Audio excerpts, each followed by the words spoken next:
You're literally never gonna believe me because I couldn't believe it either when this all connected. So crazy because one event 2 years ago led to the next.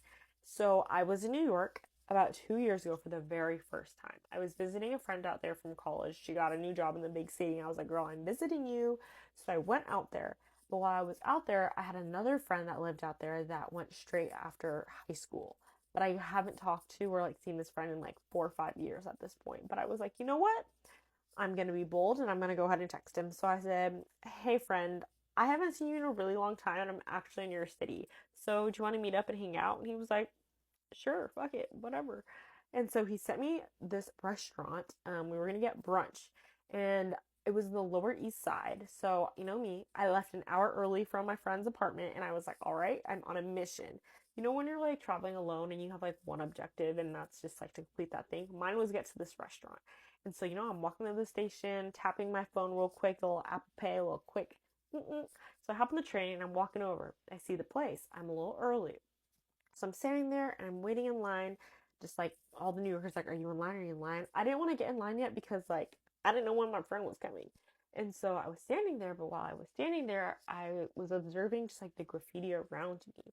So back during COVID, I think just like a bunch of the restaurants had a bunch of outdoor seating and like in a shed, roofed covered thing, whatever, gazebo looking vibes. And so on the wall of one of them was this graffiti artist, and the quote had said, heaven is a like mindset, mind state, or like dreamscape, something like that. And I was like, I love that. So I took a photo of it, right?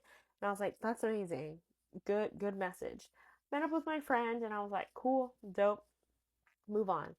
You see graffiti all the time around you, but you don't really expect to like, I don't know, see it again or just like I don't really like think about it. You know, it's just like, oh, I like that one, take a photo, move on with my day. And okay, fast forward about 3 months. Now I'm in Puerto Rico with my boyfriend, and we're walking around San Juan. And it's our very last day, so we're just trying to kill time, walking around, grabbing my last like empanada, taking last film photos. I said, okay, babe, take a photo of me. And I'm posing, doing all that. He's like, okay, click, click. And I'm like, okay, scoot the camera up a little bit, less feet, more sky. Anyways, and then I look over, I see another graffiti thing. I'm like, wow, I love that. And it was like, I can't remember exactly what it said, but it was like something about being like a good person.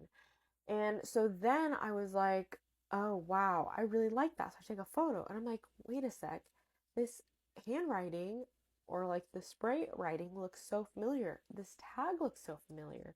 So I scroll back in my phone and I'm like, about 4 months ago, I took a photo of the same graffiti artist in New York, but I'm in Puerto Rico. And it's the same thing, and I'm attracted to both of these messages. And I'm like, this is so freaking cool. So then I post the second one and I tag the artist, and then he reposts my thing. And it's like, wow, thank you so much for the support. And then he was like, if you're ever in the city, so I braid hair, I'm a hair braider in Seattle, Washington. He said, if you're ever in the city, let me know. I'd love to get my hair braided by you.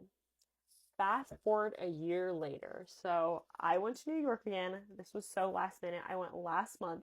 It was a work trip for my boyfriend and I was visiting him in Florida. We're in a long distance relationship and he was like, do you want to go to New York with me? And I was like, yeah, I want to go to New York with you. But he was working on that trip, so I just had like a bunch of extra free time and I was like, okay, I had things little, you know, touristy things I wanted to do, but I was like, let me hit up that same friend, you know, that I saw last time. So then I braided his hair. But then I was like, I have materials.